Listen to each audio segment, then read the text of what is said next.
All right, let's do it live on a Monday edition of the program. Merely Bo and the Great Z. All right, I want to do a little exercise with you here. I appreciate you not asking me how I'm doing. I think know my how you're doing, T-shirt speaks for itself. George Mazzanin. My mood. That's good. It's a fantastic T-shirt. Not pleased.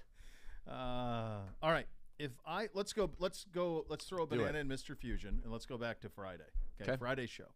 If I were to tell you that Lamar Jackson would rush for 60 yards and score no touchdowns, that Mark Andrews would not catch a pass. Not catch a pass.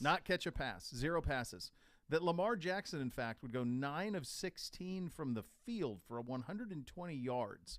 If I were to tell you those things, and then if I were to tell you that Jacoby Brissett was going to go 22 of 27 for 258, and that Nick Chubb was going to average 5.7 yards a carry, if I were to tell you those things, you would have said what? Browns win handily. What a masterful game plan on defense. You completely neutralize one of the best players in the NFL. I don't even think that's an overstatement. And I'm talking Mark Andrews, first and foremost. Yeah. Not a catch. Every team in the league goes into games against the Baltimore Ravens wanting to stop Mark Andrews.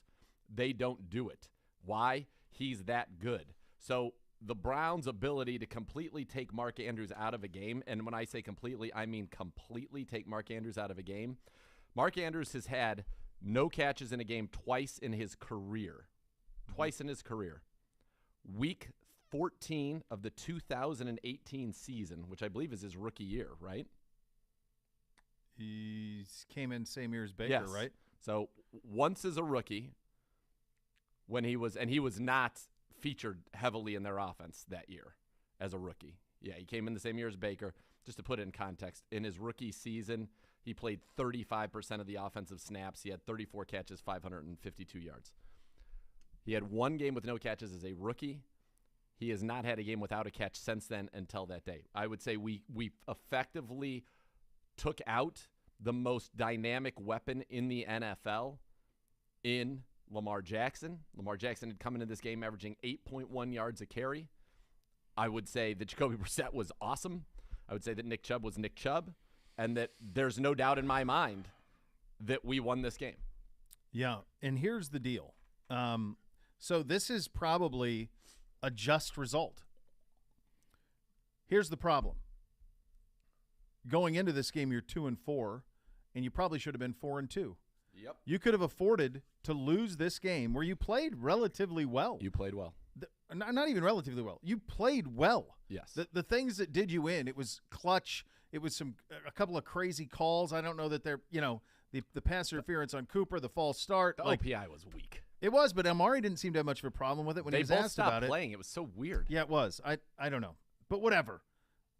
This loss, if you are 4-2, rings entirely different. The reason that this one sucks and the reason that your mood is your mood is because we lost last week and because you lost the Jets. That's the reason. And the Falcons. When you feel like you have it taken care of, the Chargers. When you lose all of those, this one hurts worse. This is a blueprint that is the blueprint for us to win games week in and week out. We followed it perfectly. The defense played really well. We ran the ball with great effectiveness. Jacoby Brissett was incredibly efficient. Did not turn the ball over. But you lose sometimes to better teams. Sometimes you get the bar, sometimes the bar gets you. But when you blow the start to the season the way that we did, then you can't have this. That's why last week was the must-win. The Patriots was the must-win. They're all must-wins. But that was the must-win. I gotcha. Those type of teams, when you're playing the quarterbacks we played to start the season, that's why the chickens were going to come home to roost on us. Yeah. Because we blew it, boy, when we needed it most then. We played really well yesterday. We should have won. This is not last week. It's not the Chargers game. It's not the Jets game. Those are games we should have won. This, not that. We played really well. Sure. Bottom line is, though, we did still have a turnover. The strip sack, that led directly to points for them. I think that led directly to a touchdown, in fact, on a 20-yard field. And we had a special teams blunder again. And I will call allowing a 40-whatever-yard punt return a special teams blunder that directly led to 3 points. Our defense on a short field 3 times did a good job. They allowed 2 field goals and 1 touchdown. We did a good job in the red zone on them for the most part.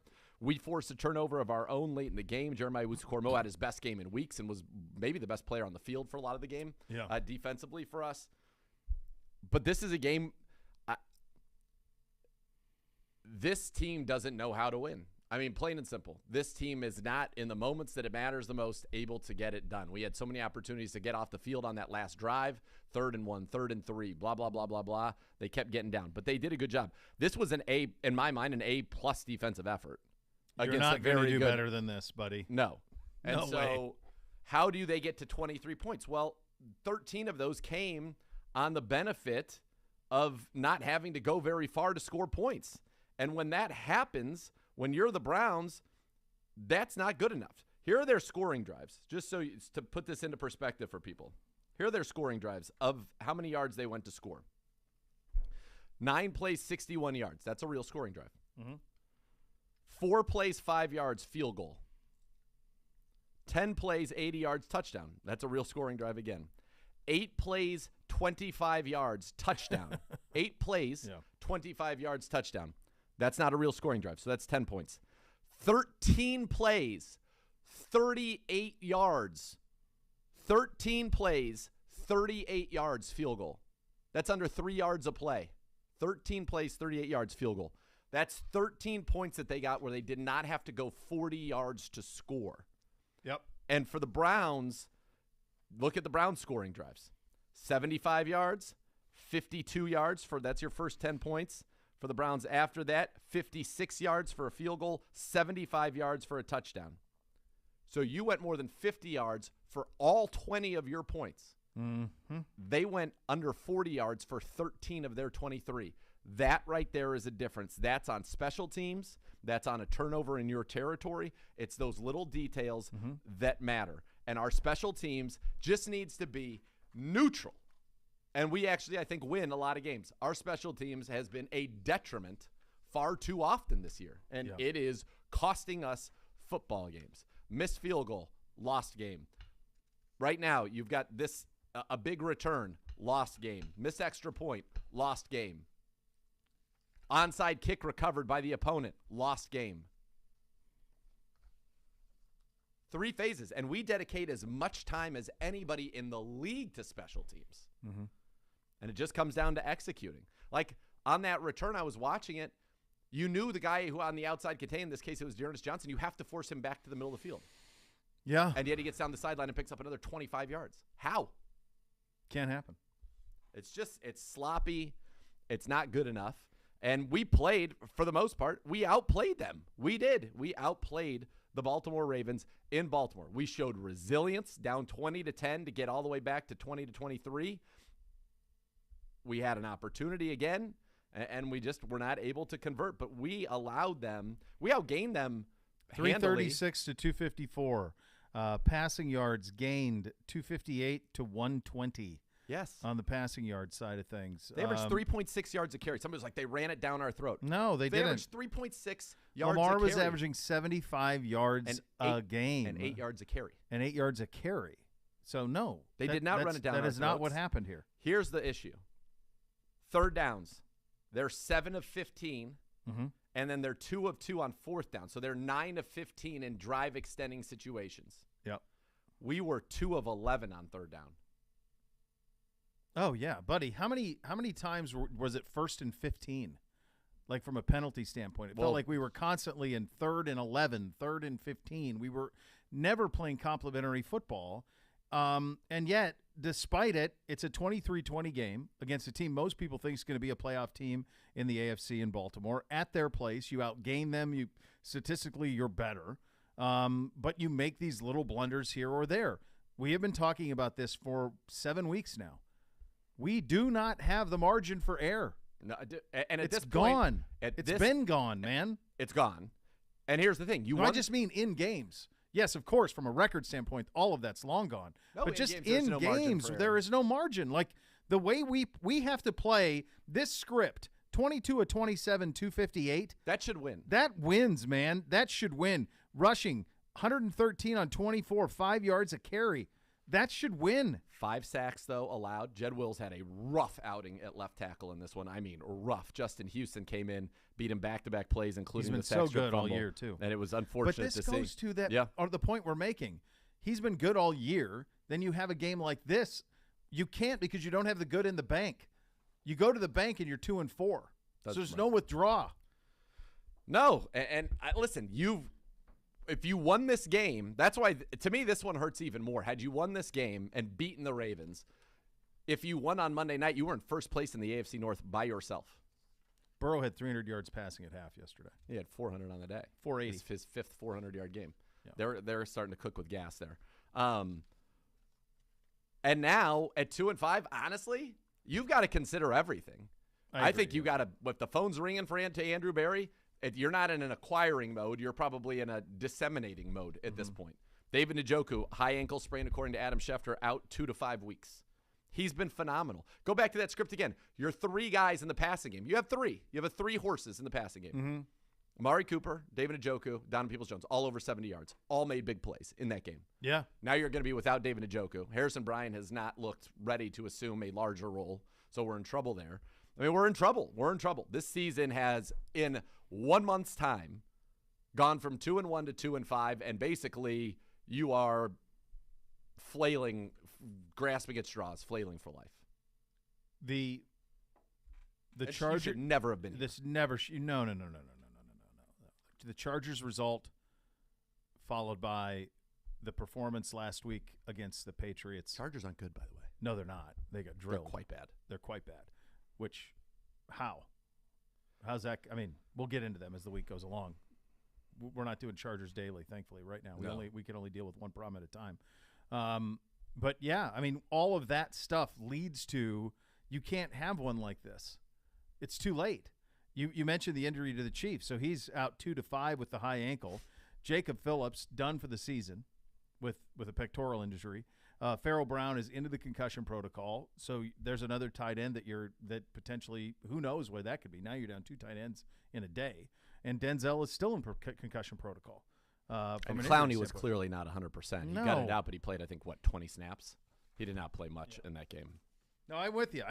I'm sure everything is being examined and thought about going forward, and now when I see McCaffrey traded for a 2, a 3, and a 4, and there was a bidding war with him and with the Rams and the 49ers, and the Jets lost Breece Hall yesterday. Yes, Kareem Hunt at this point, it's probably best for him. Not me. I don't want to use those words, but it seems like it would make sense. There would be suitors for a player as talented as Kareem Hunt. He had 5 touches. He would get an opportunity to be a starter somewhere, and the Browns would get an opportunity to get some draft picks that they have lost in their various trades. Yeah.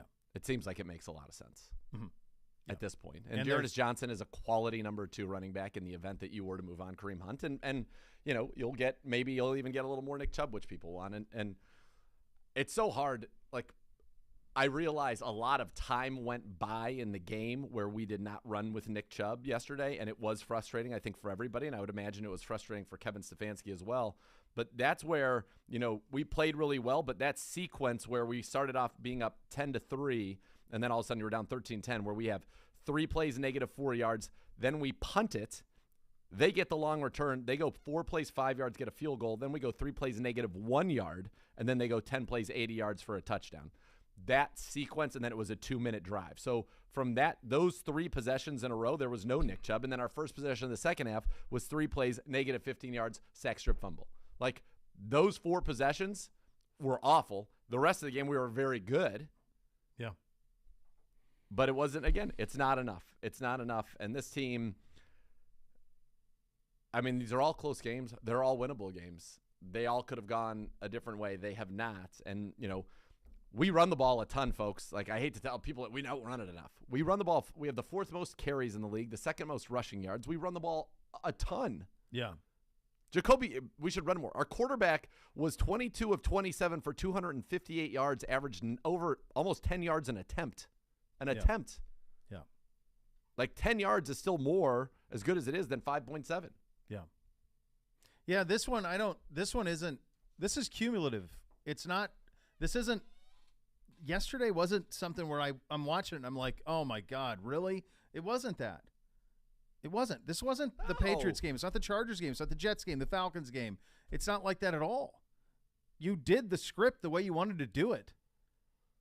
The problem is you didn't take care of the business in the first 5 weeks of the season, 6 weeks of the season, the way that you should have to allow for something like this to happen and it not hurt so bad. Agreed. Yeah, it's really unfortunate. So that's it. I also had people saying, what's that call on 3rd and 2? Why would you throw a pass? We threw a touchdown. Like that, why would you? Yeah. What kind of a play call is that? A touchdown play call. We threw a touchdown. A bizarre OPI and not even necessary. I think that it's the same thing that everybody feels, right? There is anger in the results, and so that there is a lashing out, and I think sometimes yesterday an irrational lashing out.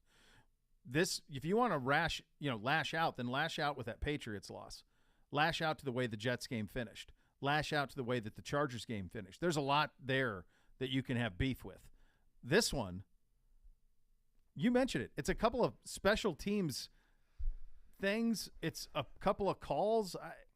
You did not play bad. You played, honestly, the way this roster is constructed right now, you played to the script where if you're going to have success, this was the way you were going to have success. This was a great, he completed 81% of his passes. This is an elite performance. Yes. He if made you play big this throws way too. Against the Patriots, you win. If you played this clean against the Jets, you win. If you played this clean against the Chargers, you win. We didn't. That's why it hurts. This one on its own is not – this is not the low point on its own. It's because of all the stuff that happened previous. Well, you've just been going downhill, and this did not stop you from continuing to roll downhill. Nor will it, which is why we said the first 4 you got to be 3-1. Yes, we said that. You got Burrow throwing 480 yesterday coming in here on Halloween. They had 3 receivers. Higgins is 7 yards from their 3 receivers all going over 100. That's here Monday.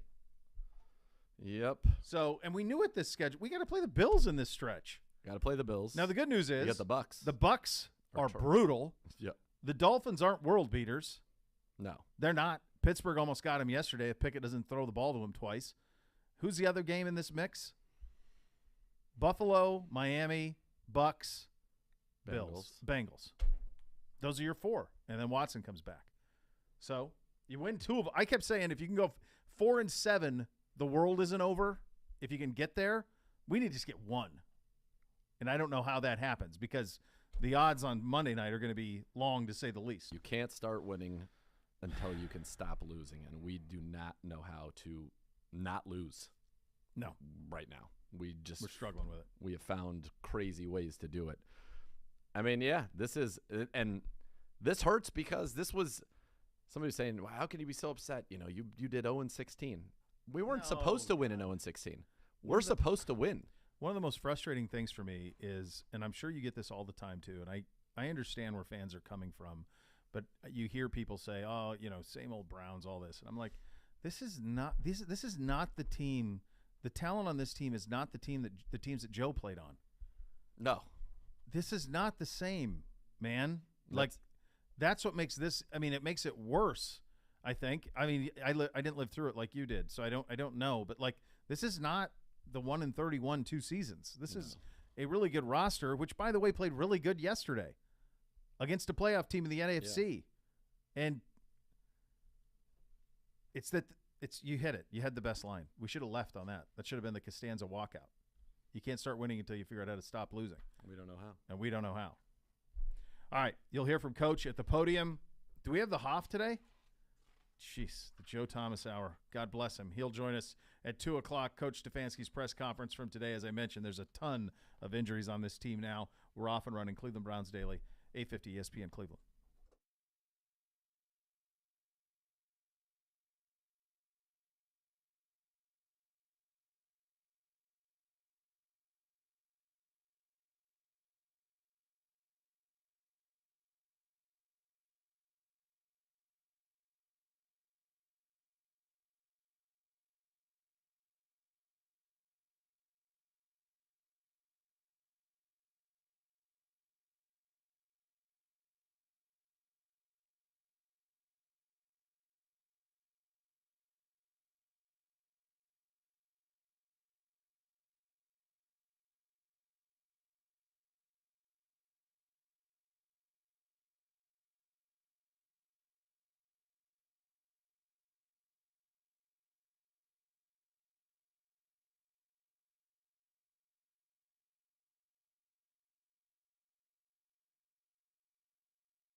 OBM, the official printer partner of the Cleveland Browns. While you depend on your Browns to win, you can always depend on OBM.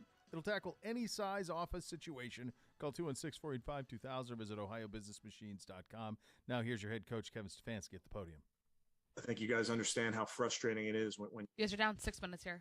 League and you come close and you don't get it done. That's really frustrating. And it's frustrating because the guys are putting in the work, coaches are putting in the work, but we got to come away with victory. So we're committed to that. We're working hard in this building today, learning from yesterday, because you have to. You absolutely have to. You have to learn some of those little things that we can take care of and then get over the hump and get a win, get a big division win. And we get an opportunity to do that this week. We get a division opponent at our house Monday night, Halloween, in front of our fans.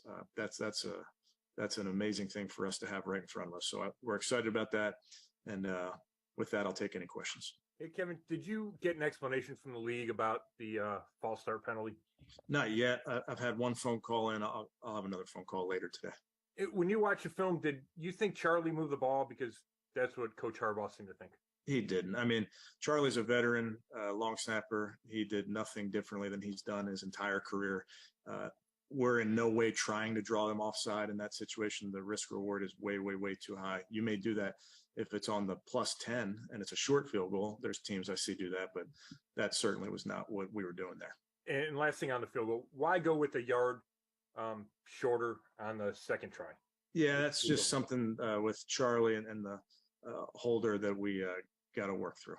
Hey, Kevin, I know that this season has had plenty of challenges for you guys, but I'm looking at last year and the team's motto was, smart, tough, and accountable. Do you still feel like this far into the season that the team embodies those adjectives and characteristics?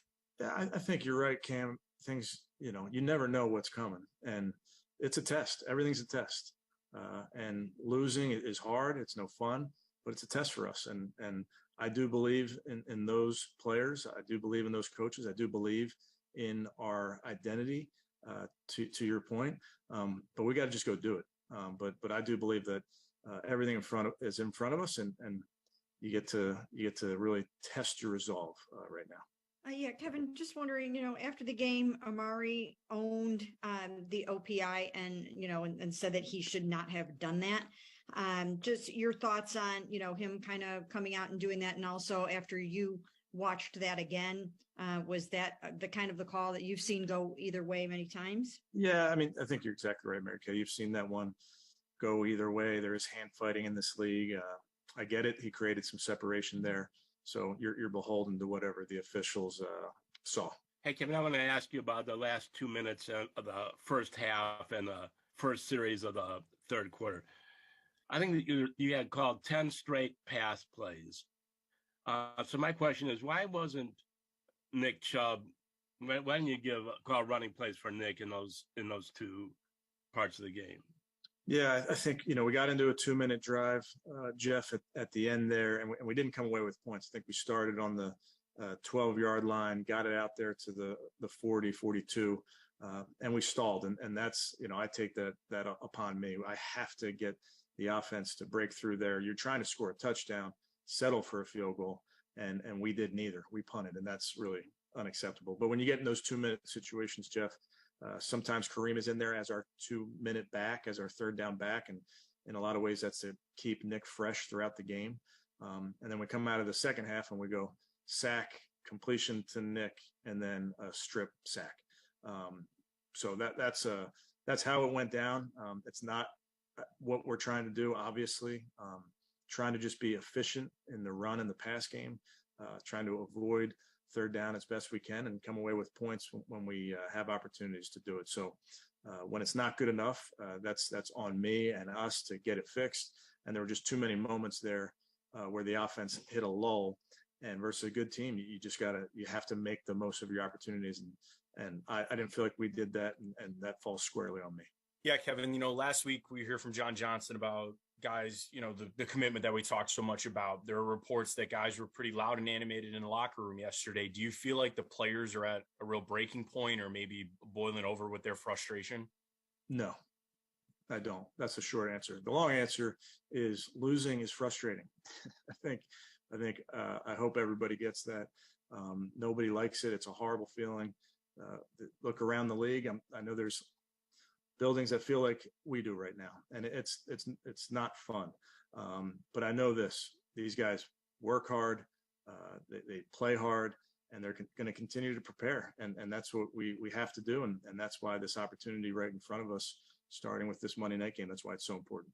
Yeah, Kevin, I know every season is different. In 2020, things were just so challenging for you guys. And it just seemed that no matter what was thrown at you as far as adversity, you guys just were able to handle it and be successful and be at your best. So my question is that why this year do you guys as a team seem to be struggling with adversity, whether it's one play or a penalty or whatever? It just seems to things kind of snowball a little bit on you. So why do you think it's been so tough for you guys this year to kind of not allow that adversity to stop you?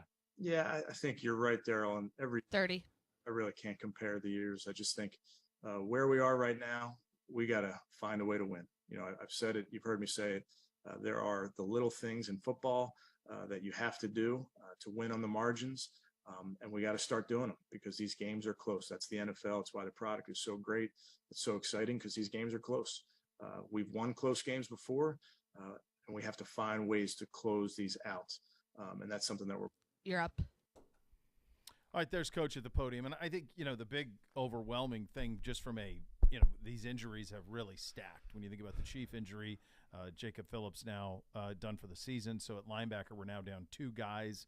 I mean, the Anthony Walker Jr. injury, I feel like we gave it the proper perspective it deserved when that injury happened, and that's come through. Although the linebacking play was really good this week. Congratulate Coach Tarver's group. They flat out did a great job.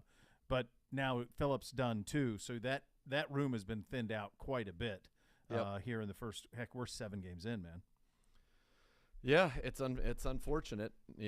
Injuries take a toll, and they happen around the National Football League, and no exception, obviously. The Ravens had guys out last week, of guys of consequence for them. The Browns have guys out now, and yeah, you're banged up pretty good in that linebacker room, but good thing you got Deion Jones, right? I mean, so now you got Deion Jones, you still got Taki, still got Jeremiah Owusu-Koramoah.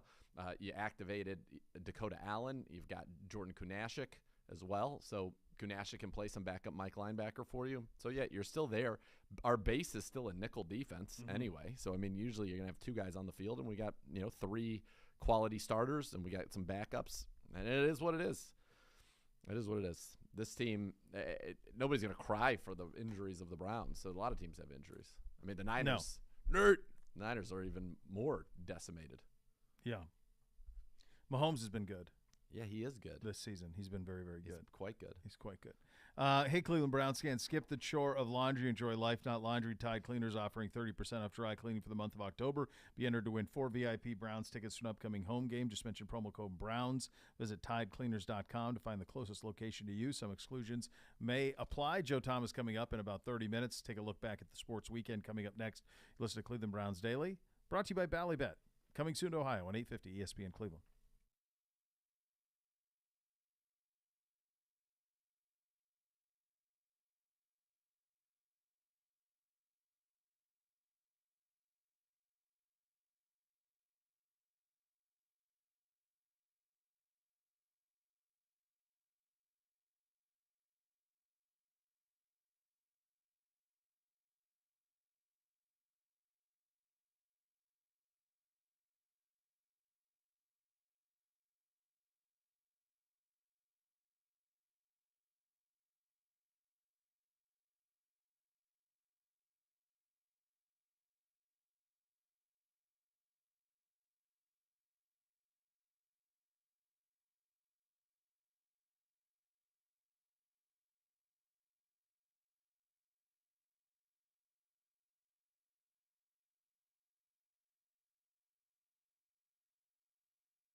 The Bath Authority gives you the bathroom of your dreams. Why not transform your current bathroom into a custom bath or a spa-like situation? Let the Bath Authority make it a reality for you at a fraction of the cost of the competitors. The Bath Authority is our area's premier bath and shower remodeler. They're experts and factory-trained installers. You give them a call now, you get $500 off your next custom bath or shower remodel. That number is 216-220-8399. Or go to thebathauthority.com. It's where affordability meets quality. An enormous selection of bath projects are all made right here in the United States. Superior products with expert installers. Thebathauthority.com, 216-220-8399. Look, it's brutal. It's a brutal loss. But it's my feeling on it is different than it has been in previous ones. And we'll get Joe's take on this in a second. As this, I think we were talking about this earlier in the very first segment, that now you are addressing everything, as you said, at 2 and 5. Like everything's on the table. There's already being some reporting out there that Kareem Hunt that calls are being made about Kareem Hunt. We said that in the first 10 minutes of the show. Yeah, that makes sense for that to be the case. You now have major losses at the tight end position. And so what does that look like going forward for this team? There are certain things that need to be addressed probably right away before you play a game on Monday against Cincinnati, and the tight end position would be at the top of that list. I don't think we're in the move, though. I'm not giving up draft picks to acquire anybody for this season. No. I'm right saying now, we just but need to we're get gonna human need beings people in off here. the streets, Yes, right? And for so sure. you got Miller Forrestall on the practice squad. You got Zaire Mitchell-Payton on the practice squad. Mitchell Payton's a good blocker, huge human being. Forrestall can be your second tight end. We'll probably live in 11 personnel. You know, I'd like to see more of Mike Woods at this point. Yeah. You know, Bell's out there. It just feels like he never makes plays. He's playing a lot, and he'd say. How many was he targeted this one? He got the one on the sideline, and that was it. It's the only time he was targeted. Yeah. And then Schwartz was inactive. Schwartz, yeah, I feel like at this point that ship sailed. I mean, you got to be so pleased with the way that Donovan Peoples-Jones has progressed. I mean, think about this. He targeted Donovan Peoples-Jones, David Njoku, and Amari Cooper a combined 17 times. They caught a combined 16 passes for 226 yards. So 226 yards of the 258 came on 17 passes out of the 27 and 16 completions out of the 22 to those three guys. They've been great. Amari made the catch on the sideline. I don't know. It's just a stunning catch that he makes. He's an unbelievable player. He's an unbelievable player. I mean, and again, somebody was like when I said that was a touchdown play. No, it wasn't. It was offensive pass interference. Okay. Questionable call at best, number one. Number two, it doesn't change the fact that that play call resulted in a chunk play potential and was fine. It was a good – it obviously was a good play call. We went on third down. I didn't hear one person – that's what I think is so funny and hypocritical about people who like to complain about decision-making. I'll have you know it was also a third down and reasonable where we threw it to Donovan Peoples-Jones up the sideline. Yeah. And got 37 yards. And not one person was like, oh, well, we should have run it on that one. Well, why don't you say that there? Why don't you say it there? Because it was complete. Is that why? Oh, got it. Okay, cool. It's the same thing as – it's very similar to a tweet I got Saturday as I'm watching Ohio State play Iowa, and somebody tweeted me, well, C.J. Stroud lost the Heisman today. They scored 54 points. He threw for 286 yards and 4 touchdowns. I assure you, he did not lose the Heisman today. No. He's going to be just fine. There's an irrational bit that comes with social. And that's why I think this game is a tricky one for everybody, because it's at the bottom of an avalanche of things that went wrong. But this is a tiny pebble in comparison to what's happened. It's that because the margin has been removed because you didn't take care of business and win the games you were supposed to win in the first 6, this one is worse than it previously would have been. It's the proverbial straw that broke the camel's back, but it is not what overloaded the camel. No, not at all. I'll tell you what, it's not fun. I can tell you that. No, it's not. It's not fun. But here's the deal, and you lived through this with the 2 seasons where it was really bad. Losing in football really sucks because there's a physicality to it, and there's a pain that comes with it. And so when things start to go wrong, it's brutal to get through it. The good news here, and it's hard to find any, and I don't think this is much of a stretch.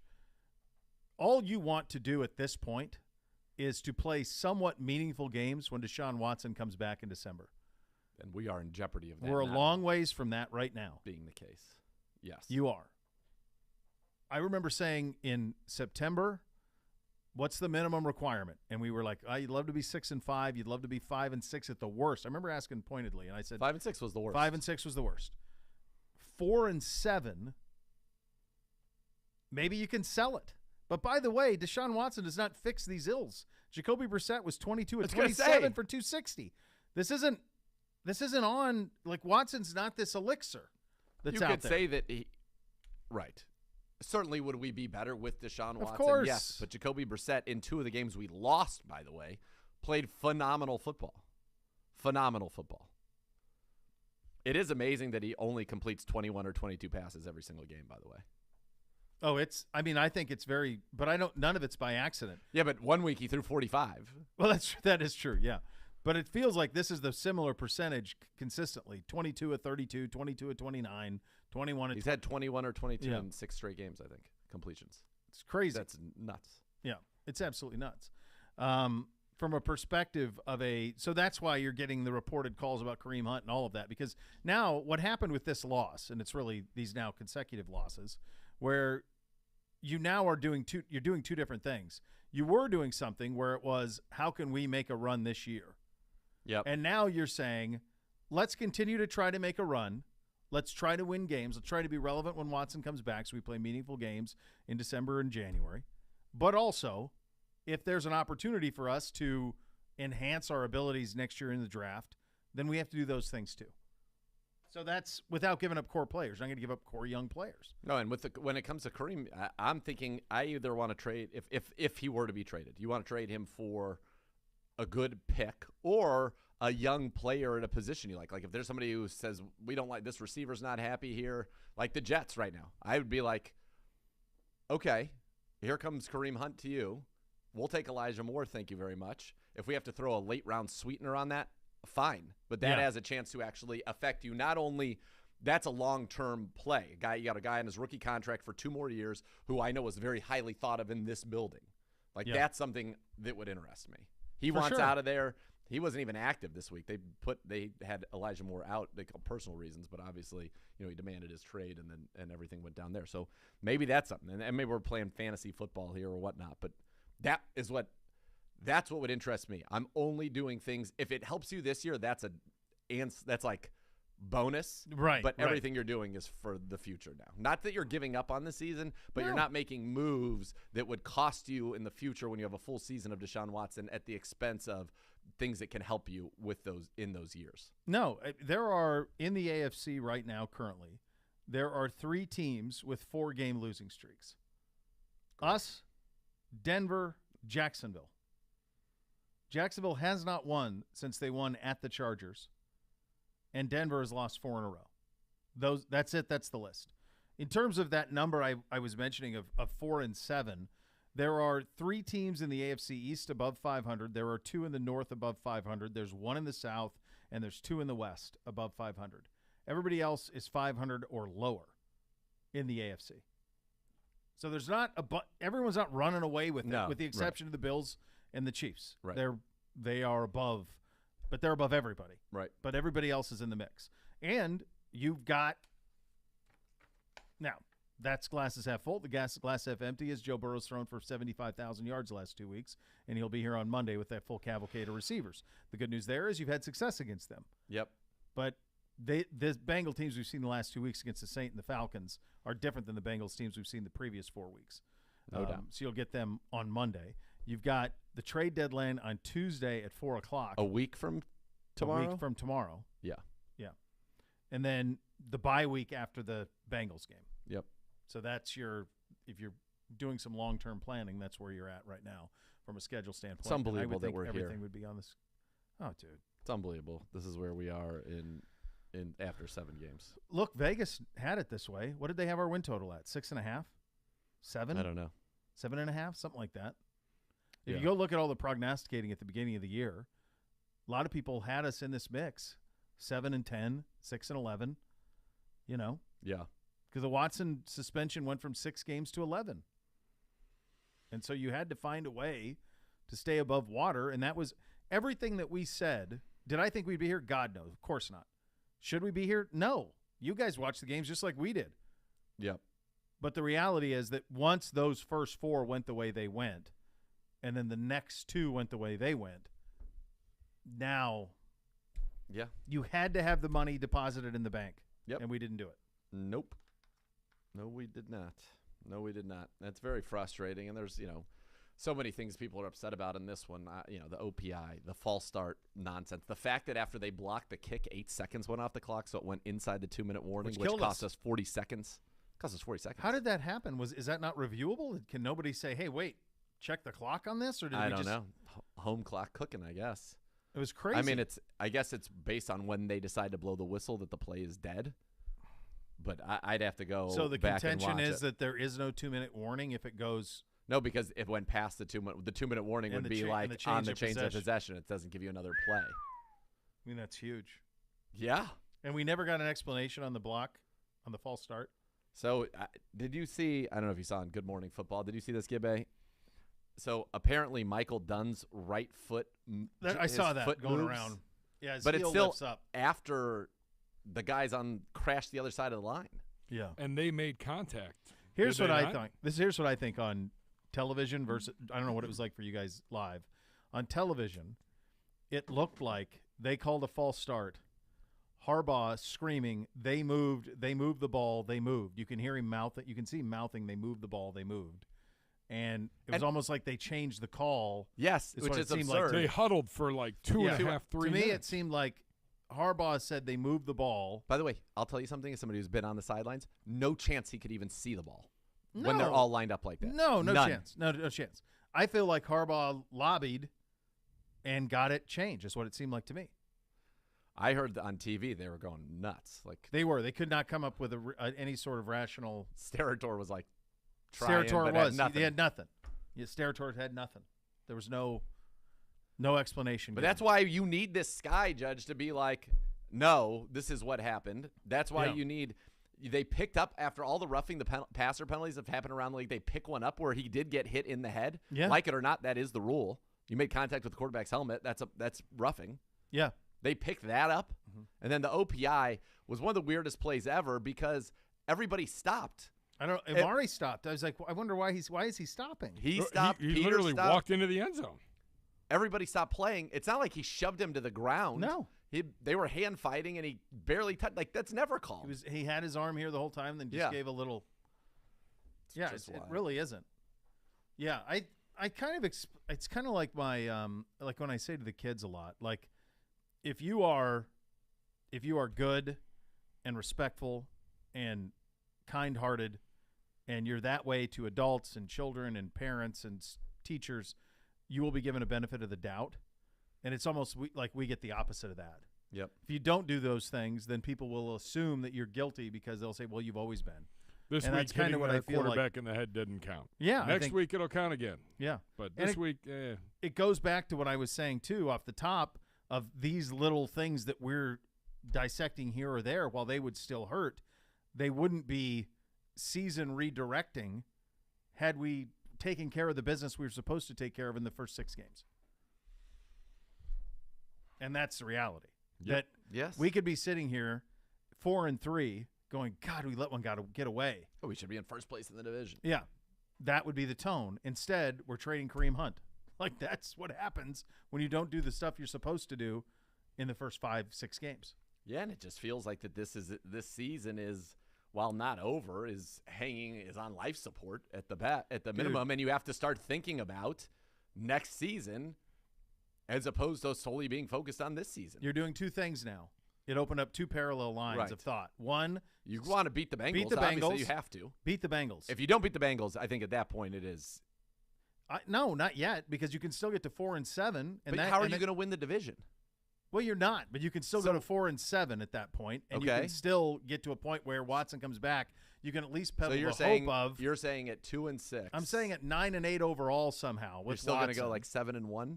No, I'm saying if you can get to 4-7 with Watson and go 5-1 with him, you're 9-8. You're playing meaningful games in December, dude. I told you last week. You and I can't sit up here on a Friday. I said this. These are my words, not yours. You can't sit here on a Friday and say Patriots game's a must win, and then that happens, and then act like it's not. It was. It was a must win.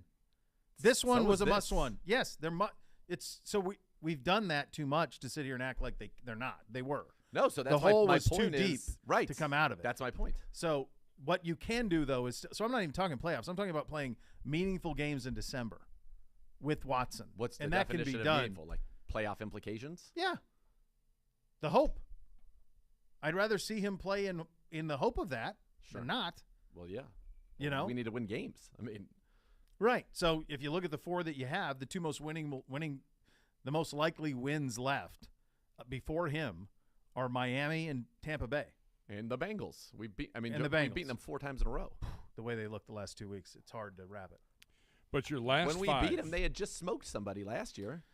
We're not what we were a year ago, though. This is we did turn in a good defensive performance this week. So hopefully that can stack. You hope. By the end of the week, we'll talk ourselves into it. I mean, your last 6 with Deshaun back at Houston. You'd like to think that you're going to go down. My point is, though, if we don't beat the Bengals, okay, and we're 2-6, trailing by a minimum of 2 games. If we lose Bengals, we're down 3 games to the Bengals, right? Yeah, Cincinnati's 0-2 in the division. Baltimore's 2-0. Yeah, but what's their record overall? They would be 5-3. Okay, and we would be 2-6, so we would be down 3 games to them and not have the tiebreaker over them. Right. We would be down if the Ravens lost. We'd still be down 2 without a tiebreaker over the Ravens. If the Ravens won this week, Tampa Bay on Thursday night. Yeah. If the Ravens win that game, we'd be down 3 to both of them without the tiebreaker over either of them. But what I said though, that was just happening in the AFC though. No one's running away with it. 7 teams get in. You still might, with a above 500 record, get it at being a wild card team. That might happen. You can talk yourself into that, and I think you have to be able to do that by the time he comes back. Look at the rest of the AFC. Not exactly lighting the world on fire. No, you're going to get right now. It feels like you're going to get the wild cards, of which there are 3 in the AFC. It feels like the Jets are going to make it. It feels like the Ravens or Bengals will make it. And then it could be the Dolphins. Who knows? I'm not. That's what I'm saying. Like, they're not running away. No one's running away. We're 2-6. I'm not writing home and writing them too far behind. Right, but to your point that teams. you're just making on them, if you were to somehow win the next 3, now you're 6-6. So what you 5-6 or whatever, 5-6. So that's what I'm saying. I'd like to have some signs of life before I'm running off 3-game winning streaks. Well, dude, that's why I said you had to beat the Patriots. And you had to beat the Ravens, and you had to beat the Chargers, and you had to beat the Jets when you were up 13 with less than 2 minutes to go. You didn't do any of it. With no timeouts. And that's why this game, to wrap this up, that's why this loss to Baltimore, I don't have the same emotional attachment to it because we played pretty well. The reason that I do, and compared to what we've done in previous weeks, we didn't blow this one, and we didn't play poorly against the Chargers either. No, that one we blew though. We got beaten by the Patriots. Yeah. Why this one hurts me is because had we won it, regardless, taking everything else into account, had we won on Monday night, we're in first place in the AFC North. So like losing this game, all of a sudden you go from being a game away from being in first place in the AFC North to if you win, whoop-de-doo, you're 2 games behind. Right. Or maybe 3 games behind. I guess I think we're both the same thing, the same issue. This one, it feels like the Ravens could have we did about everything you could. These weren't and we still lost. I understand. So what? But my point is, if we had won that game, you had a chance to fundamentally alter the course of the season with 2 consecutive wins. Now, winning 2 consecutive games just means you're 2 games under your you get back to 4-5. And you're still not in first place in the division. If you'd beaten the Ravens and beaten the Bengals, you would have been in first place. You had to beat the Ravens before that could be a thing, and we had every opportunity to. We played a good game, and we lost anyway because big bullseye for me on special teams. And special teams has cost us a lot of games this year.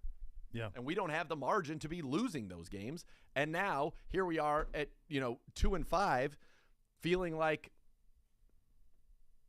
where are we going this year? And as you said, there are now 2 parallel paths. It used to be a singular focus on this season and having this be a season of consequence. And I think that hurts our fans. I think it hurts our coaches. I think it hurts our players. I think it hurts everybody in this building, everybody in this city, and everybody who follows this team around the country and the world. And I've gotten texts from people all around the world about it. Yeah. Nothing quite like tailgating touchdowns and Twisted Tea. It tastes just like real iced tea. You know why? Because it's made with real brewed iced tea. Cool, refreshing, 5% kick of alcohol. It's Thirst Down and Gold Twisted Tea, hard iced tea. Keep it twisted. The Hoff joining us coming up next. You listen to Cleveland Browns Daily on 850 ESPN Cleveland.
Elk and Elk Serious Lawyers, serious injuries. Call 1-800-ELK Ohio for a free case review. Elk and Elk's proud partner of your Cleveland Browns. Let's head out on the hotline for a visit with our great friend Joe Thomas. It is the Joe Thomas Hour of the program.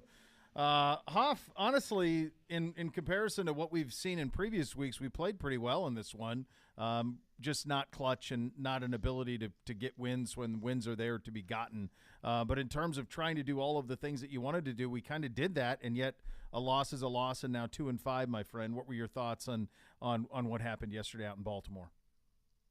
Yeah, I was listening to Kevin Stefanski's post-game presser, and I heard the word frustrating about 1,000 times, and glad I'm not playing a drinking game where we have to drink every time I hear frustrating, because I'd be on the floor by now. And that's exactly how I feel as a fan. Like, how many times this season already have we said, it was frustrating, we didn't do this, we played so well, we showed so much promise in this game, our defense played their best game of the season, we limited Lamar Jackson, we talked about how Andrew Berry wanted to create this fast defense with fast linebackers where we could play 3 safeties and get all the speed on the field to limit those quarterbacks like Lamar Jackson that want to run the football. And we did all those things. Jacoby Brissett's playing much better football than he did last week. He's hitting balls down the field. He's making connections with Amari Cooper. But yet, in the critical moments in the game, you have critical penalties. You have mistakes that are being made by some of our best players. And it is frustrating when those things happen, because if you want to win the NFL, you've got to be able to make those plays in those big moments. And we didn't, and it's been a theme of this season. And here we are at 2-5, and for me, this one hurts so much because had you just gotten yourself to 3-4 beating the Ravens, you could have got to first place with the win over the Bengals. Now first place. Now we're nowhere near it.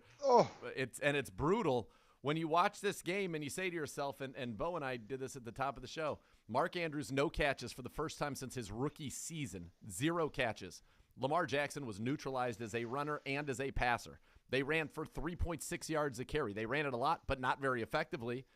And yet we lost a game in which Jacoby Brissett goes 22 of 27 for 260 yards. Nick Chubb runs for 91 yards, over 5 yards a carry. I mean, how do we keep losing these games? Why do we not know how to win? And what the hell is going on with our special teams?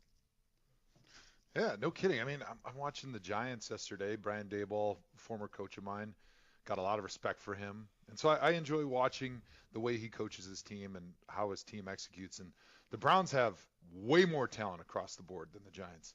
But they're finding a way to win in those critical moments and in a league of parity where the whole thing is set up for equality. Like 85-90% of the team's fan bases in the NFL are mad right now because they feel like they should be better because everybody's kind of in the middle.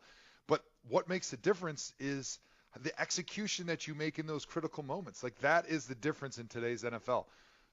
Bill Belichick, Bill Parcells, a long, long time ago, they understood the importance of special teams and then situational football and being smart and sound and fundamentally perfect in those critical moments. And you win so many games throughout the course of a season by just doing those things that take a little bit of effort. It's not even a talent thing, right? It's something that takes no talent. It's purely execution and focus and practicing with a purpose and being good in those moments. That wins and loses you games in the NFL. And we could be in first place by games in the AFC North. And instead, we're sitting at 2-5. And it's not acceptable anymore. I heard there was a lot of shouting in the locker room after the game. Z, maybe you were still upstairs, but that was one of the things that, a lot of the reporters talked about today. Sure. And I like that. I like that the older guys, the leaders on that team, hopefully are expressing how important every little thing that you do is to the young guys on the team. Because this is what we talked about earlier in the season, Bo, when you asked me, like, how do you get better at situational football? How do you get better at executing in those hard moments? And a lot of it is experience, but also I think for the young guys who don't have that experience, just expressing to them how important everything you do in the NFL is in practice, in meetings, when you're going through those walkthroughs, to be locked in and focused on your job. Like, it's the Super Bowl, even though it's a walkthrough. That's how you carry over, and then you're able to play big in the big moments in the game. And I really hope that some of the young guys are starting to get the message, like, this season's going to be over before you know it, and do not squander the opportunities, which they have been doing. Yeah. But you can't do it anymore. Like, we're at more than a crossroads right now, but we're still not out of it. Like, that's why I think the young guys got to understand. It's so frustrating and disappointing, but it's not over. But it has to start immediately. Well, the hard thing, too, I think, is, and it's been you mentioned the report of the yelling back and forth, yesterday in the locker room. We had press conferences here last week with John Johnson. We had one with Joel Bitonio where it talked about, being a pro and work ethic and all of these things and taking your work home and focus and all of that. Joe, you can speak to this because you were self-motivated and you knew what you had to do and you got ready on a week-in, week-out basis. But guys are different, right? And some guys need somebody in them and yelling at them and motivating them that way. Other guys are self-motivated. They do it on their own. When you hear some of the comments that you heard coming out of here last week, what's going through your head? I was excited to hear it because I think it's absolutely true, because you could see it on the outside. Like, when you're not making plays when you should in the most important moments in the game, to me that either means it's not important enough to you, you lack focus in the game or in the preparation for the game. And it seems like they play hard. It seems like the effort and the focus is there on game day on Sundays. However, if you're continually not making those plays, that's a reflection on your preparation. So I was glad to hear John Johnson and Joel call guys out as warning shots, because it's been happening behind closed doors, but there's sort of like a hierarchy of tiers on how to get these guys to wake up, right? It was the same thing when I was there. It's the same thing everywhere in the NFL. Like, the first thing you're going to try to do is keep it in-house in the locker room, in those meeting rooms, give those guys the wake-up calls. Then maybe it has to happen in front of your peers, right? Now it's not just the meeting room. Maybe it's the whole team meeting. Maybe it's in the locker room with the whole team there, like you saw after the game. And then sort of like the final stop is like, hey, you hate airing dirty laundry in the media, but sometimes that's what guys need to get that wake-up call, because what was good enough maybe at a different place, what was good enough when you were playing college football, it's not good enough anymore. Like, this is the big leagues. This is not a joke. This is not what people are doing as a hobby. This is your livelihood. This is your lifestyle. You are a football player. Everything you have with your identity is wrapped up in this. And I love my family, but your family is on hold when you're in the NFL during the season. Like, this is the most important thing you're doing. It's got to be who you are, man. Yeah, and I think that's part of the problem, I think, and we've seen the way that that's manifested itself in all of these losses. And Hoff, my question to you is this, and you probably know this all too well, but, like, who are the leaders on this team? So let's say that on the defense, your best players are Miles and Denzel. Neither of them strike me as vocal leaders. On the offense, Amari and Nick Chubb, certainly not vocal leaders. And then Joel is certainly the most accomplished guy, on the team over the body of his career. But you told us, as great as you were, it's hard to be a leader as an offensive lineman other than to lead by example, right? And so I just wonder who's leading this team. You heard John Johnson try to do it, and yes, he had a lot of success with the Rams. He's been good here, but it's not like he's an all-pro with the Cleveland Browns. I just think it's hard. I don't know who the leaders are, who can wrangle these guys. And, Jacoby's got great leadership, but ultimately he's your backup quarterback. Yeah. It's just, I think it's a hard situation, and you have guys that clearly need that extra kick in the butt, and we have a head coach who is very calm in his demeanor from all of the counts that we know of. I don't know who's going to do that, and it just feels like things are just slipping right through their hands. And yes, there were people who were fired up after the game, and there was talks that some of the words that people had heard outside of the locker room was no leadership, and that there was a lot of yelling about that. I don't know. I don't know the answer. I know what's happened this year is not reflective of the talent on the field or the way that it's been coached. The team has been coached well, certainly on offense, and I know the defense was top 5 a year ago. Special teams, I know that Mike Priefer is a well-regarded special teams coach, but guys keep making blunders on that third phase of the game. But I don't know who leads, and how do you lead? How do you make it matter to somebody? How do you let them know this has to be your life? Because if it's not, you're going to suffer through a career of not getting it done at the level that you want. Like, you didn't play on teams, at least at the end of your career, with the talent that this team had. You would have killed to play on a team like this, and I know you always dedicated yourself anyway, but it probably would have been something extra special for you to play on a team this talented. Yeah, I think the wake-up call that the guys need is like, how much pain do you need to go through for you to take this seriously enough to make this your lifestyle, to make the improvements that need to be made?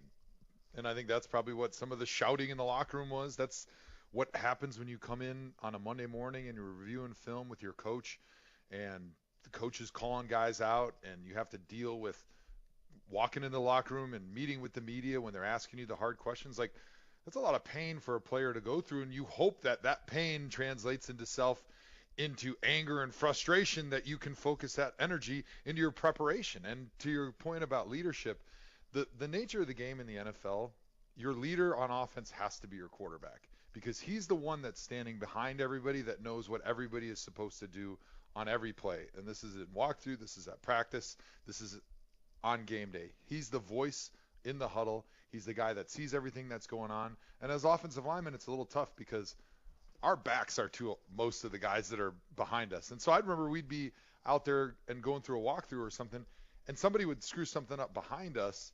And if I don't see it as an offensive lineman, it's really hard for you to have that natural leadership where you're barking at players and you're telling them, you got to be over here, you got to do this, when I'm looking at the defensive line and the linebackers, right? So that's kind of why it has to come from the quarterback. And it's the same thing on the defensive side of the ball. It's either got to be one of your linebackers or your safety, because those are the guys that, one, usually are your signal callers. So they're the voice, because too many voices, everything just gets washed out. So you got to have one voice, right? So on defense, it's usually your Mike linebacker, or it's a safety, because both those guys know where everybody needs to be on every play, and they can see it as it's happening. Because in order to be a good leader, you got to be able to jump on stuff as it's happening, right? And so I appreciate John Johnson for trying to take over some of that role on defense. I can tell Miles is trying to be a little bit more vocal. You see that he's asserting himself a little bit.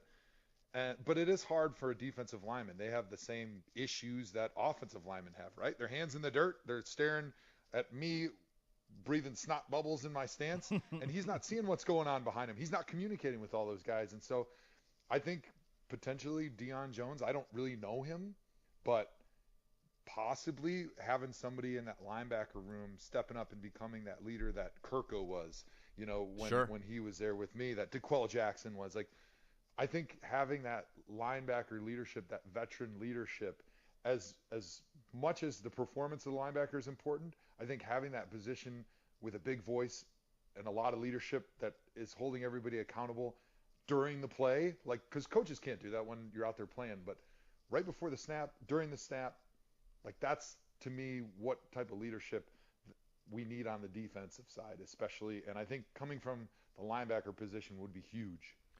It would be, and I thought you were going to drop I met Deion Jones at the Pro Bowl in 2017 once. That's the only time I ever hung out with him. So there you go. Going back to what you were saying, the lifestyle, and guys have to understand, and you're saying, yeah, people have to tell them, but at what point, from an accountability standpoint, do your reps have to go down if you're not the one putting in the work that you should be, if you're the one who's constantly, blowing assignments? How does that get handled, especially under the mantra of smart, tough, and accountable? Yeah, I mean, I think that's a good strategy, and it works especially well at, let's say, the college level, where you have 100 guys, and, maybe your difference between your starting cornerback or your second-string cornerback is probably not as much. So it's easier to say, all right, we're going to sit you down to start this game, or we're going to give somebody else some reps in practice, give them a look, as sort of like a little wake-up call, but also like, hey, maybe the guy behind just needs an opportunity. It is a little bit more challenging because of the nature of the NFL, where you have a smaller roster. You really don't have as many guys that you can throw in there and exchange in the season. Sure. And it's really hard to find guys other than like unusual trades like the Christian McCaffrey trade, where you can find somebody who's good enough to be a starter that's on the street or that you can pick up from another team. So you do get a little bit stuck during the NFL season because you just don't have a chance to make a lot of changes on your roster. And so, for better or worse, it's a little bit challenging to try to play that ref game, because a lot of times, even though maybe it's good to give somebody a wake-up call, like, the drop-off between your starter and your backup is usually pretty significant.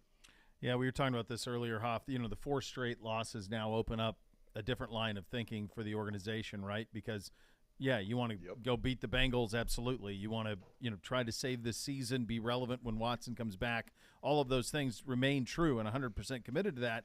but there's also this other parallel line that's out there of, hey, we could maybe we ought to recruit some draft assets. We talked about Kareem Hunt. Reportedly, the Browns are receiving offers for Kareem Hunt or listening to offers for Kareem Hunt. The same apparently reportedly true with Greedy Williams as well. So now that enters into it. And as I heard you say, yep, I think you probably know what this type of season is. Trade deadline is next Tuesday. How do you manage all of this in the locker room? It's tough, right? Because now that becomes a distraction. And that's one of the things that is on people's mind when you want them to be thinking about situational football. You want them to be focusing in on their playbook and putting all of their mental energy and their emotions into preparing themselves to go out and win like it's the Super Bowl. But then the noise that's swirling outside the locker room and in the media and in the fan base is, hey, maybe the season's almost a lost season, so we should try to start playing for the future.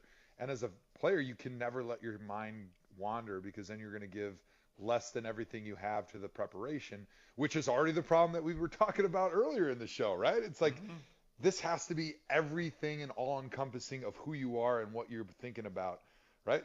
I think a good parallel is maybe to look at what's happened with Tom Brady, right? As we kind of shift the focus away from the Browns for a second, Tom Brady made football who he is 100% of the time for 2 decades, and that's what made him the best football player of all time. Now, things have happened in his personal life and in off-the-field stuff where it seems he hasn't given that same level of commitment this year as he has in the past. And just that little bit less commitment, that little bit of distraction in your brain where instead of being 100% focused on being a football player and getting yourself ready for Sundays, now it's 98%. That 2% is your winning and losing difference, right? Like we've seen that in every Browns game this year, just about. That's the difference in the NFL. This isn't college where you're winning by 3 or 4 touchdowns. Like 2% is what makes the difference. And if you're giving that 2% in your brain to thinking about, you know, the off season or who they're going to bring in here at the trade deadline or other things besides my job, all of a sudden you've allowed the other team to beat you going into that game because that 2% was the winning margin and they were willing to give 100% where you were only given 98%. Crazy to think we're here, but I guess this is where we're at. Browns fans could win big with digital scratch-off game brought to you by the Ohio Lottery on ClevelandBrowns.com. Browns social channels. Fans can play once per day throughout the regular season by digitally scratching off a virtue card for a chance to win great prizes like Team Shop gift cards and tickets to future games. For more information, log on to ClevelandBrowns.com. We continue with the Joe Thomas Hour. We'll go around the league. A pretty notable benching in the NFL at the quarterback position. We'll get to that coming up next. You're listening to Cleveland Browns Daily on 850 ESPN Cleveland.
For my friends at Renew Home Exteriors, offering high-performance products that are durable, long-lasting, cost and energy-saving, transform the look and efficiency of your home.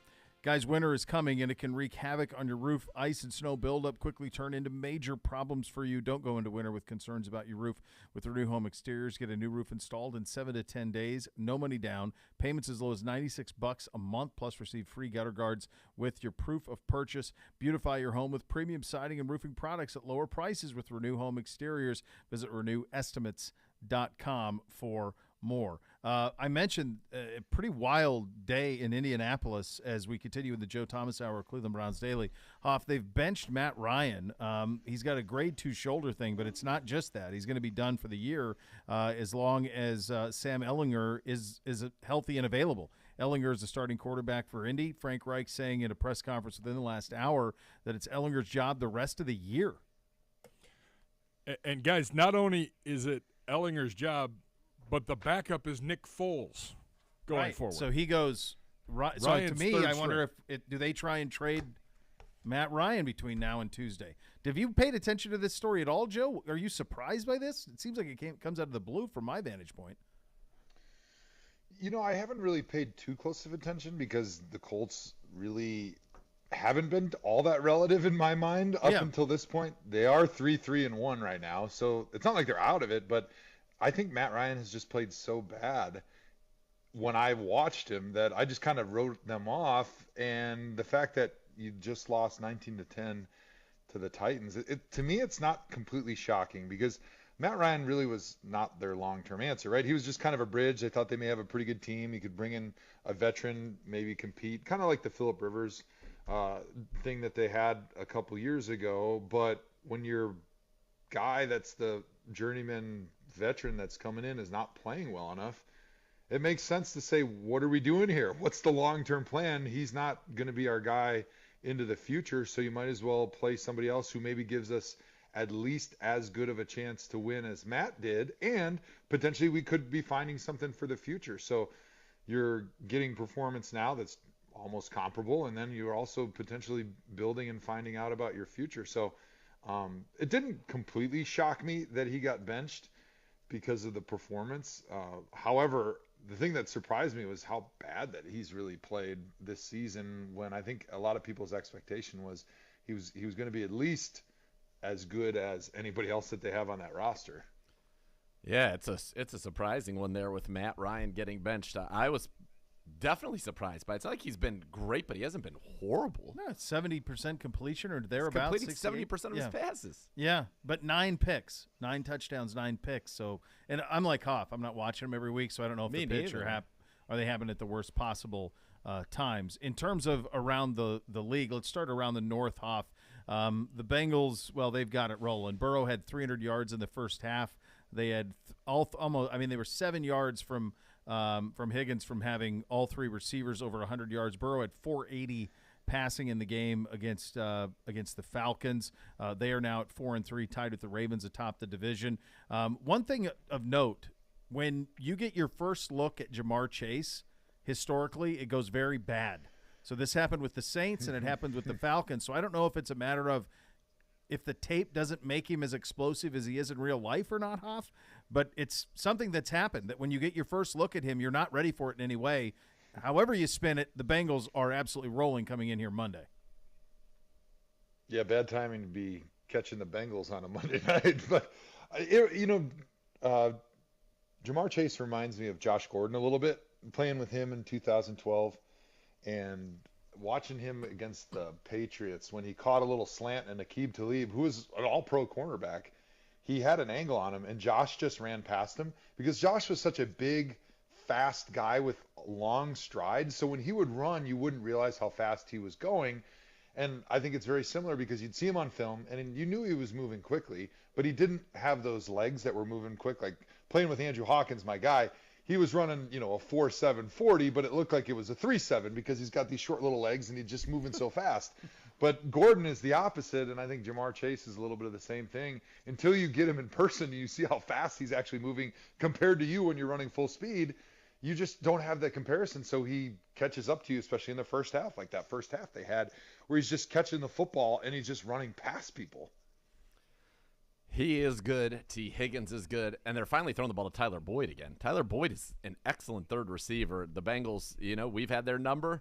Can we keep that going? That'll be the question. I did get to watch a little bit of the Dolphins-Steelers last night. Not a ton.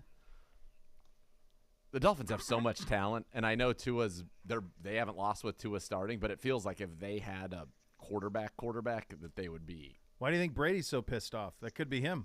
Unstoppable. I mean, guys are open by 5 yards. Waddle had to stop. and Hill are open all the time.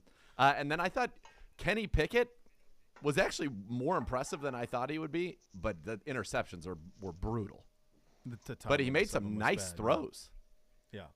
Yeah, I think you can – Hoff, you look at – I mean, I say that in jest, but, like, Brady did everything in his power to go to Miami.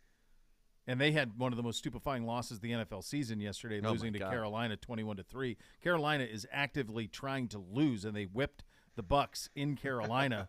I mean, you see why that whole thing is off the rails in Tampa, but you also see why Brady tried so hard to get to Miami.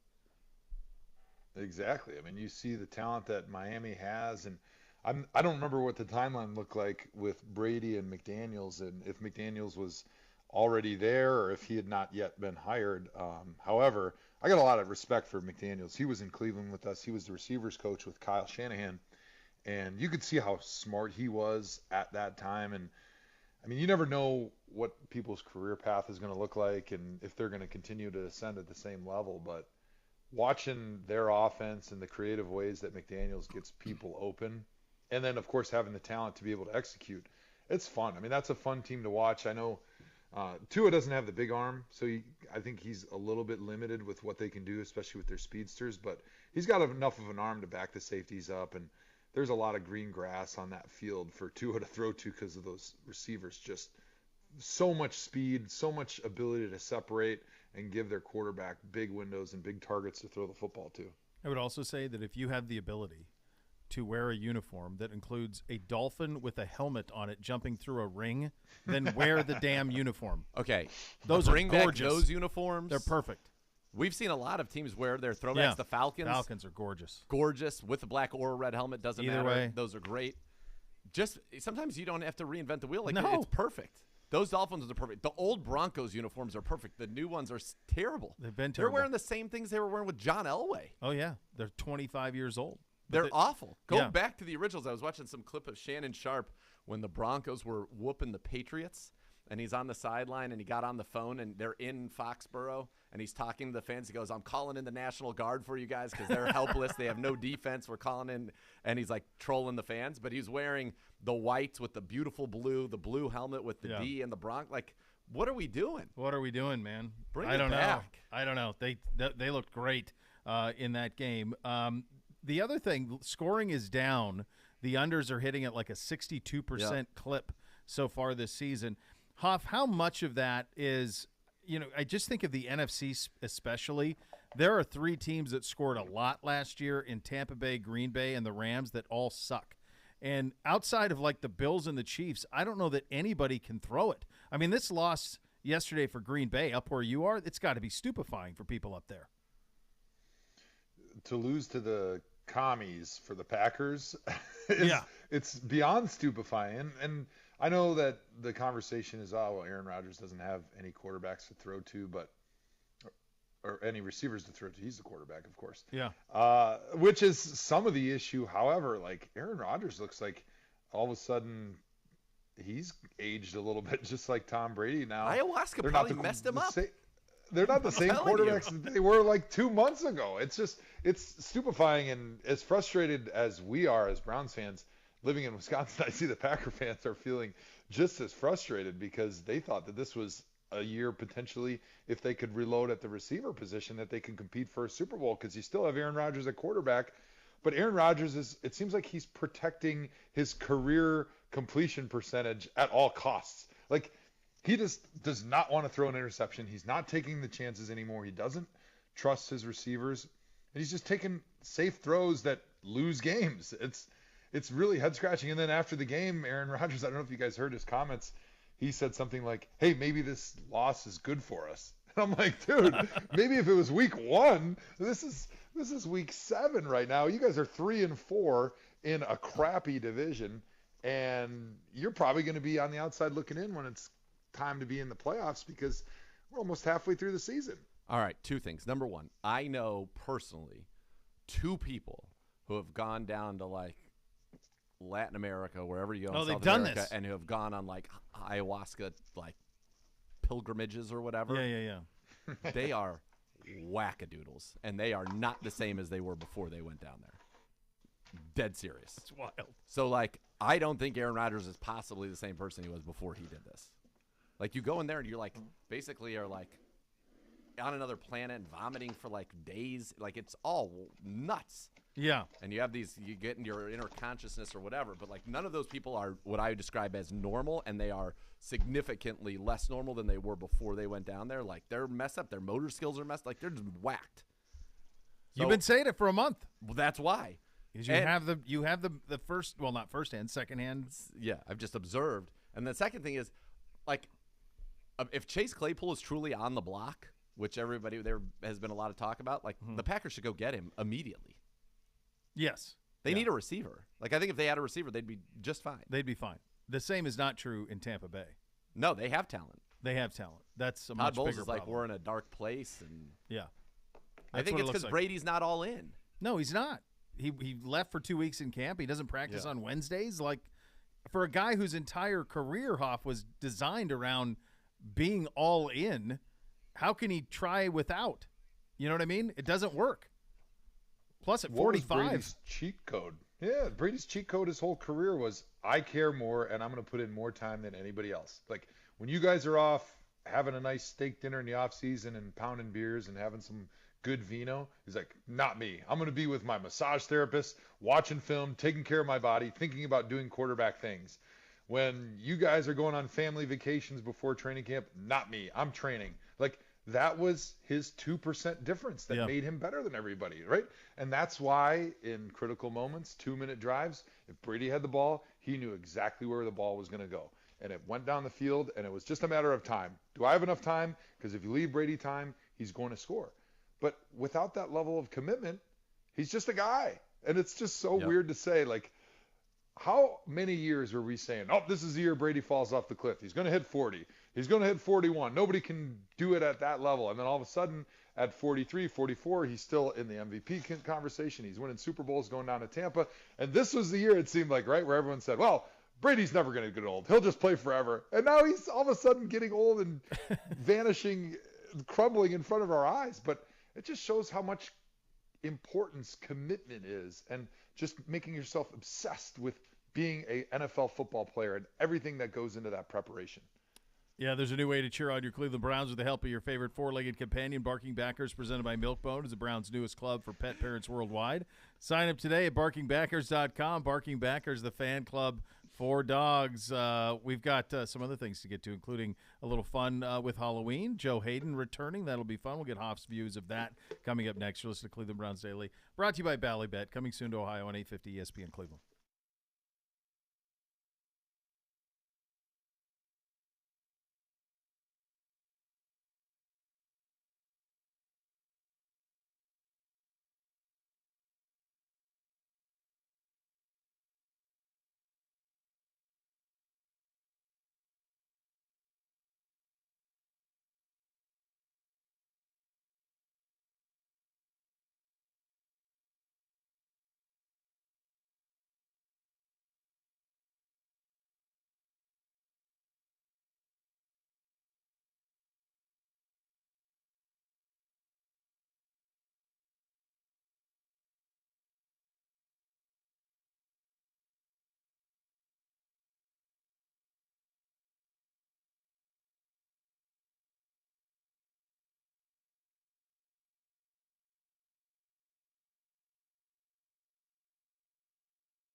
Be part of one of the most passionate fan bases in the NFL. Join the Brown season ticket member waitlist today. Best chance of securing tickets for all home games in future seasons. Don't miss out. Go to clevelandbrowns.com/tickets or call 440-891-5050 to reserve your spot today. Joe, on Monday night, Joe Hayden will be honored during the game. When you think of your time with Joe, and there's obviously, I'm sure, a ton of it, but what is it?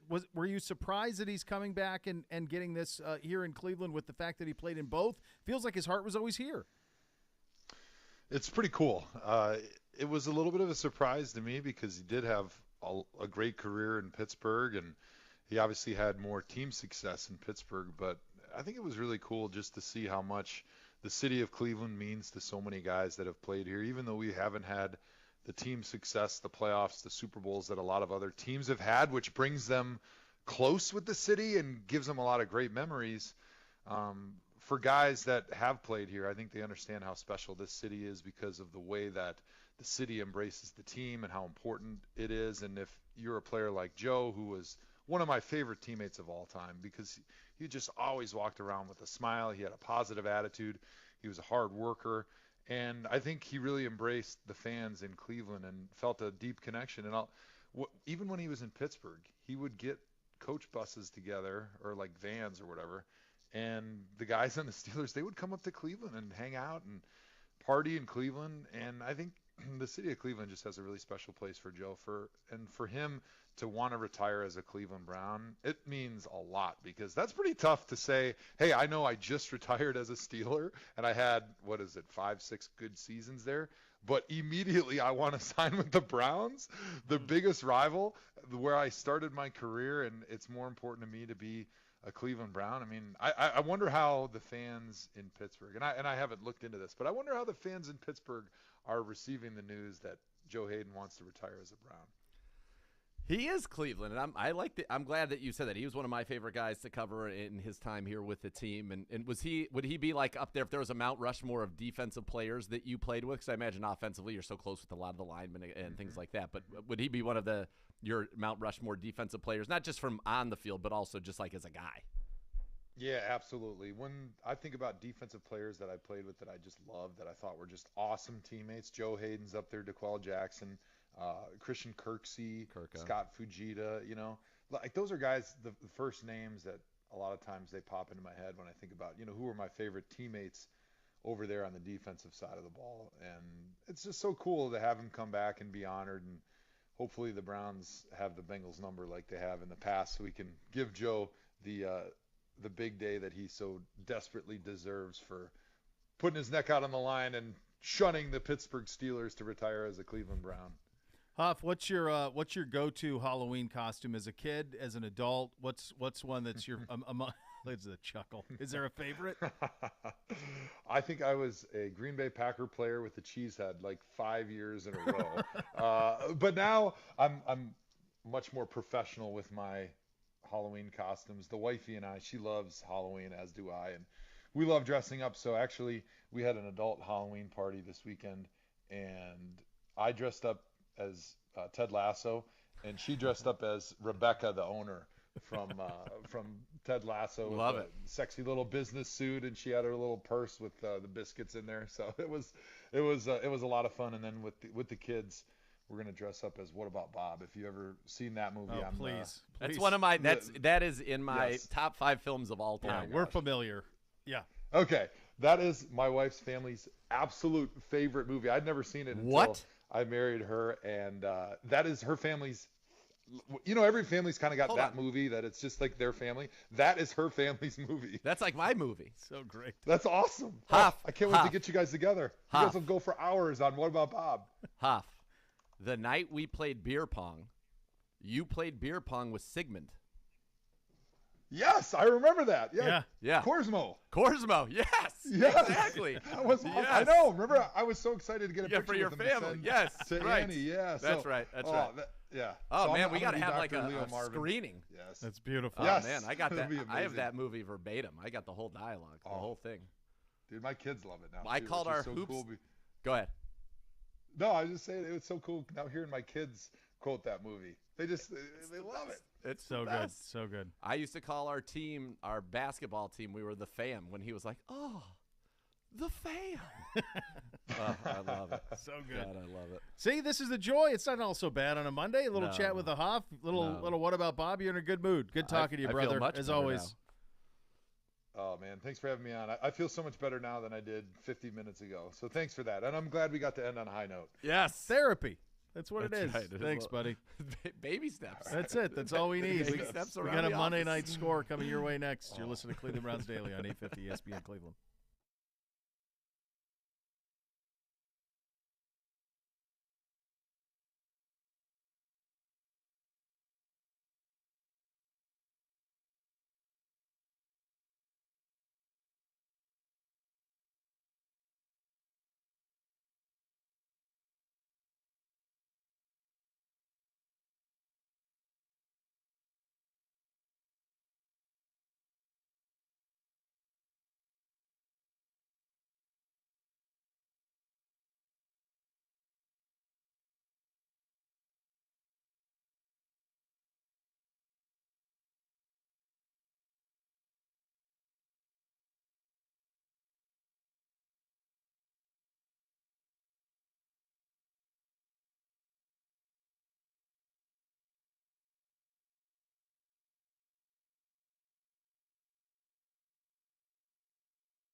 Waste Recycling, family owned and operated. Whether you join them as a customer's employee, you'll become part of the family. Visit Rumpke.com to learn more. Gibby. Oh, got a real humdinger on a Monday night. I'll skip this. Yeah. How about the Bears, losers of 3 straight, going to New England? Patriots 3-3, Bears 2-4. Zagura, give us a score. Yeah, we're red hot here. This number, though, feels enormous. It's gone up. It feels enormous. It's gone up 1.5 points since Thursday. Patriots 20. 30. Bears 13. God. I would kill for that. Belichick with an extra day. It's gone up for a reason. Bears 2. Patriots 18. Oh, baby. We're back tomorrow. 10 seconds. The next level is next. Enjoy it. Cleveland Browns Daily, 850 ESPN Cleveland.